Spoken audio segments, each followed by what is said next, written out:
Hello my YouTube family, कैसे हो आप सब। आई होप आप सब अच्छी होंगे। आज हम इस वीडियो में बताएंगे आपको कि साल 2023 में कार्तिक महीने की छठ पूजा कब है, सभी महत्वपूर्ण तिथियां, पूजा विधि, अर्घ देने का शुभ मुहूर्त एवं पूजा के नियमों के बारे में। शास्त्रों में छठ पर्व की विशेष मान्यता है। छठ पर्व हर साल कार्तिक मास के शुक्ल पक्ष को षष्ठी तिथि को मनाया जाता है। इसे सूर्य षष्ठी के नाम से भी जाना जाता है। पंचांग के अनुसार छठ पूजा का त्यौहार दीपावली के 6 दिन बाद आता है, जो 4 दिनों तक चलता है।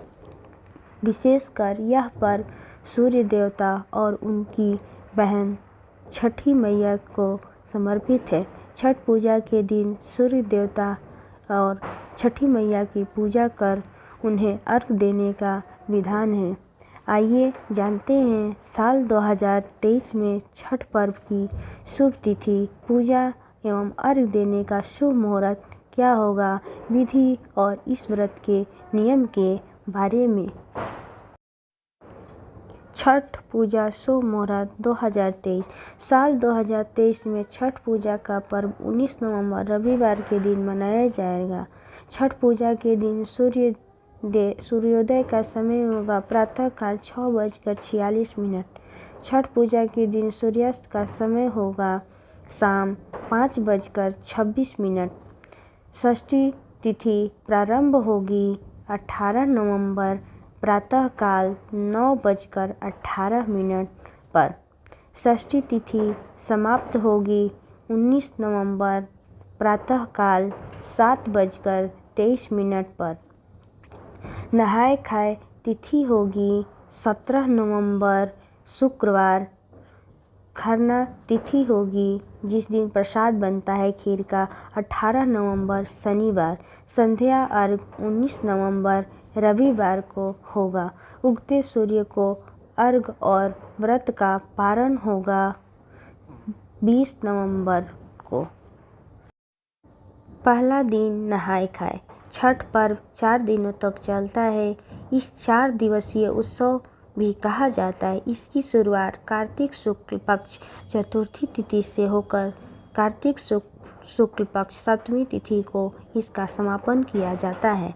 नहाय खाए छठ पूजा का पहला दिन होता है। इस दिन स्नान के बाद घर की साफ सफाई की जाती है और सात्विक भोजन ग्रहण किया जाता है। साल 2023 में छठ पर्व 17 नवंबर शुक्रवार के दिन नहाय खाए के साथ शुरू होगा। दूसरा दिन खरना, जिस दिन खीर का प्रसाद बनता है। खरना छठ पूजा का दूसरा महत्वपूर्ण दिन होता है। यह कार्तिक मास के शुक्ल पक्ष की पंचमी तिथि को होती है। इस दिन ही निर्जल व्रत की शुरुआत होती है, यानी इस दिन व्रत रखने वाला व्यक्ति अन्न जल ग्रहण नहीं करता है। इस दिन संध्या काल के समय छठी मैया का प्रसाद बनाया जाता है। तीसरा दिन संध्या अर्घ। छठ पूजा के तीसरे दिन शाम के समय डूबते हुए सूर्य को अर्घ दिया जाता है। अर्घ देने के लिए बांस की टोकरी में फल, ठेकुआ, चावल से बने लड्डू आदि चीज़ों से सूप सजाया जाता है और व्रत करने वाला व्यक्ति अपने परिवार के साथ संध्या काल के समय सूर्य भगवान को अर्घ देता है। सूर्य देव को जल और दूध का अर्घ देने के बाद सजाए गए सूप से छठी मैया की पूजा की जाती है। सूर्य उपासना के बाद छठी मैया की गीत गाकर व्रत कथा सुनी जाती है। चौथा दिन उषा काल अर्घ, सुबह का अर्घ जिसे बोला जाता है। छठ पर्व के अंतिम दिन उगते सूर्य को अर्घ देने का विधान है। चौथे दिन यानी सप्तमी तिथि को प्रातः काल सूर्य देव को अर्घ देने के लिए किसी नदी के घाट पर पहुंचकर उगते हुए सूरज को अर्घ दिया जाता है और छठ मैया से अपने परिवार की सुख समृद्धि की कामना की जाती है। इसी दिन व्रत का पारण भी किया जाता है। अब जानेंगे छठ पूजा के नियम के बारे में।